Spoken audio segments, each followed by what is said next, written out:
Hi hello అందరికీ నమస్తే. కొంచెం కాదు చాలానే బిజీ అయిపోయాను. మా ఇంట్లో పెళ్లి సందడి అయితే మొదలైంది.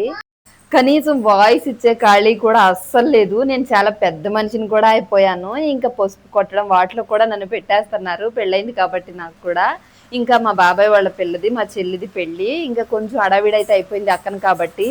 అసలు పెళ్ళంటే ఏంటి? హల్దీ ఫంక్షన్, శారీ సెలక్షన్స్ ఇవన్నీ కాదు. పసుపు కొట్టడాలు ఇవేమి కాదు నన్నడిగితే.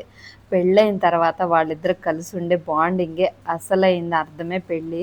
ఇంకా వాళ్ళిద్దరి విషయంలో అండర్‌స్టాండింగ్స్ అన్నీ తట్టుకుని నిలబడటమే. ఇంకా ఇక్కడో చిన్న జలక్కయితే ఇచ్చారు నాకు. నువ్వే తోడు పెళ్లి కూతురు కింద ఉండాలని చెప్పి.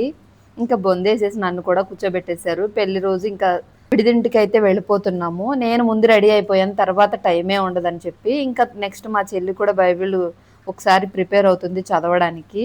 నాకైతే బాధ అనిపించలేదు. అందరూ పెళ్ళయ్యాక కొంచెం బాధపడి ఏడుస్తున్నారు మా చిన్నమ్మ వాళ్ళందరూ. ఎందుకంటే నేను పెళ్ళయ్యాక కూడా చాలా హ్యాపీగా ఉన్నా. ఎందుకంటే మనకు లైఫ్‌లో వచ్చే హస్బెండ్‌ని బట్టే నన్ను చూసుకుంటున్నా. అలానే మా చెల్లి కూడా హ్యాపీగా ఉండిద్దని నేనైతే నమ్ముతున్నా.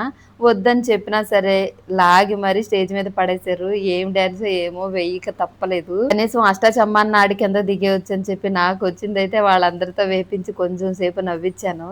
ఏదో ఒకటి ఎలాగైనా ఏదో కొంచెం మెమరబుల్‌గా ఉండిద్ది కదా అని చెప్పి ఇంకా డాన్స్ కూడా వేసేసాం. నెక్స్ట్ ఇంకా గుమ్మం దాటించడం. ఇక్కడ కొంచెం రిస్కే పెట్టారు మమ్మల్ని. పెళ్లయిపోయింది. వీడియో కూడా అయిపోయింది. నా వీడియోస్ నచ్చితే లైక్ చేయండి. నెక్స్ట్ వీడియోతో మీ ముందుంటా.